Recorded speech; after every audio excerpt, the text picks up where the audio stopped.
À l'occasion de la Journée internationale des droits de l'enfant, une convention qui est entrée en vigueur en 1990, signée par 196 États parties.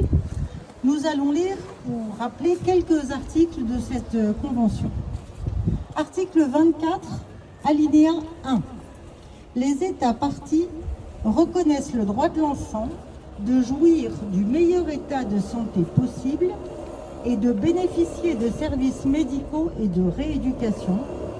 Ils s'efforcent de garantir qu'aucun enfant ne soit privé du droit d'avoir accès à ces services.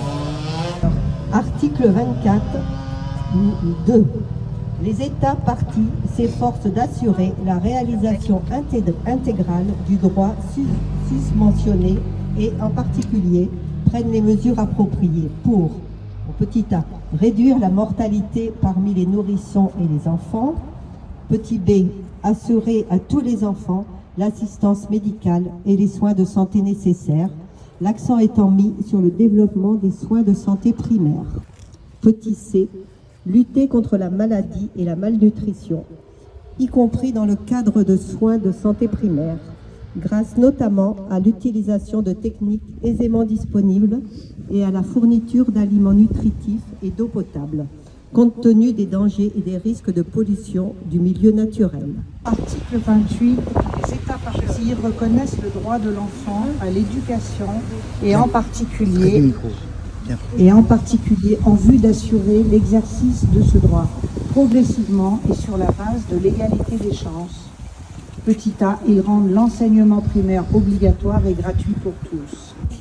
Les États parties favorisent et encouragent la coopération internationale dans le domaine de l'éducation, en vue notamment de contribuer à éliminer l'ignorance et l'analphabétisme dans le monde et de faciliter l'accès aux connaissances scientifiques et techniques et aux méthodes d'enseignement modernes. À cet égard, il est tenu particulièrement compte des besoins des pays en développement. Article 31. Les États parties reconnaissent à l'enfant le droit au repos et au loisir, de se livrer aux jeux et à des activités récréatives propres à son âge et de participer librement à la vie culturelle et artistique. Article 37. Les États parties veillent à ce que nul enfant ne soit soumis à la torture, ni à des peines ou traitements cruels, inhumains ou dégradants. Ni la peine capitale, ni l'emprisonnement à vie, sans possibilité de libération, ne doivent être prononcés pour les infractions commises par des personnes âgées de moins de 18 ans. Petit b. Nul enfant ne soit privé de liberté de façon illégale ou arbitraire. L'arrestation, la détention ou l'emprisonnement d'un enfant doit être en conformité avec la loi, n'être qu'une mesure de dernier ressort et être d'une durée aussi brève que possible.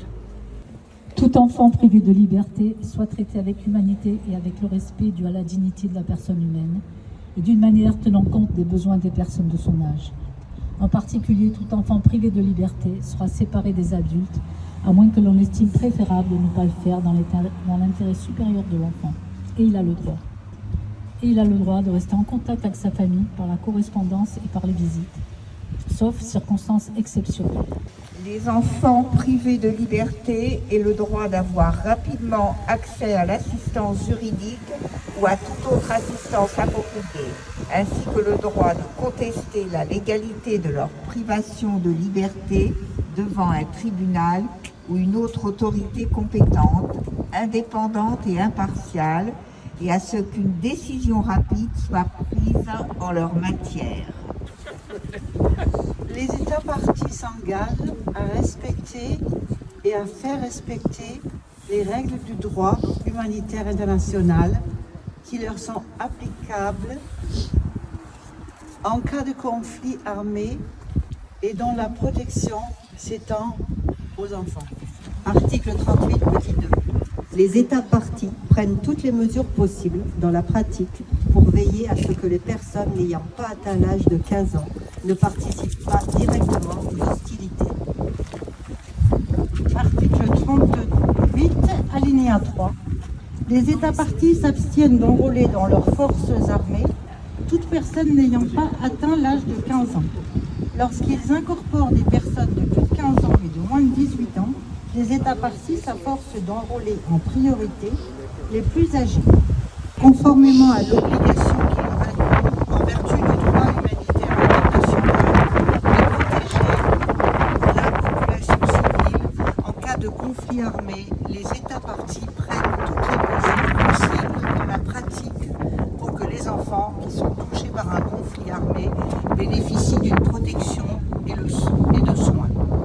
Les États parties prennent toutes les mesures appropriées pour faciliter la réadaptation physique et psychologique et la réinsertion sociale de tout enfant victime de toute force de négligence, d'exploitation ou de sévices, de torture ou de toute autre forme de peine ou traitement cruel, inhumain ou dégradant, ou de conflit armé.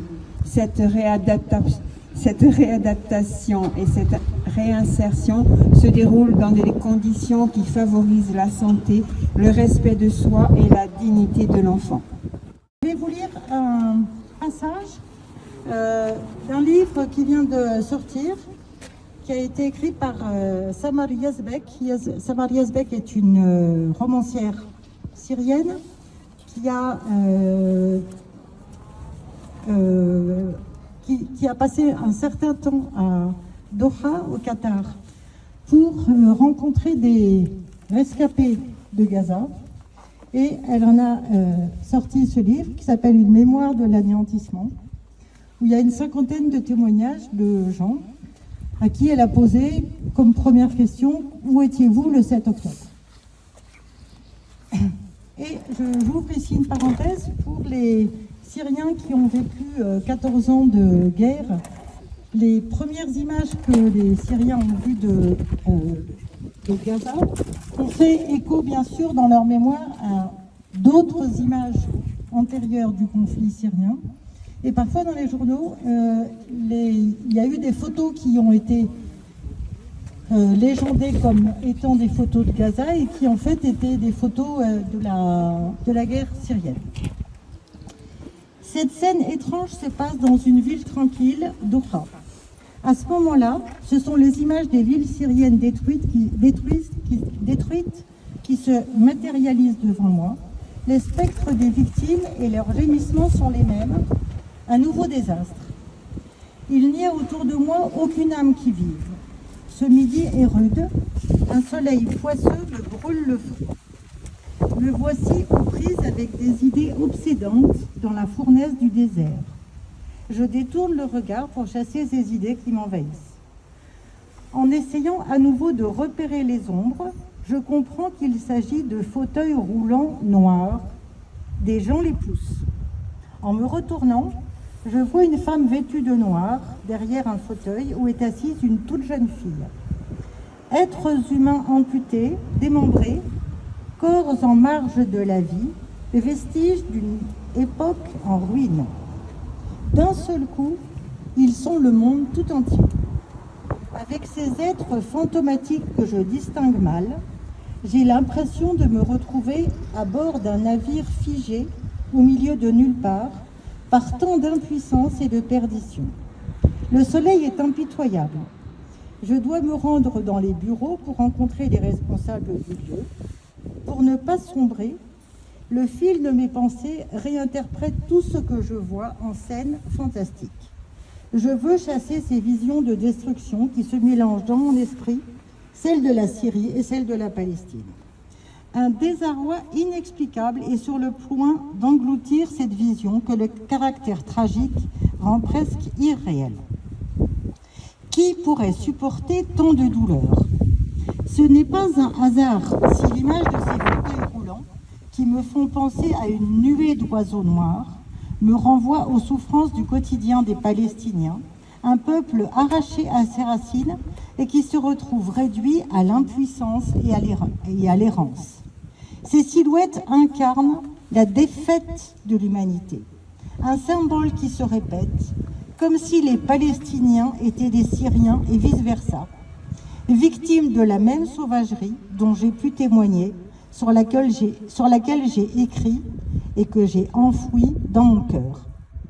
Devant ces fauteuils roulants, devant celles et ceux qui ont survécu au génocide, je veux essayer de comprendre cette douleur depuis ce que je suis, une écrivaine pour qui les mots et la narration sont une manière d'exprimer la compassion, une tentative d'apporter du changement, qui essaie de comprendre ce monde terrible qui nous entoure et de réfléchir à un avenir meilleur pour l'humanité.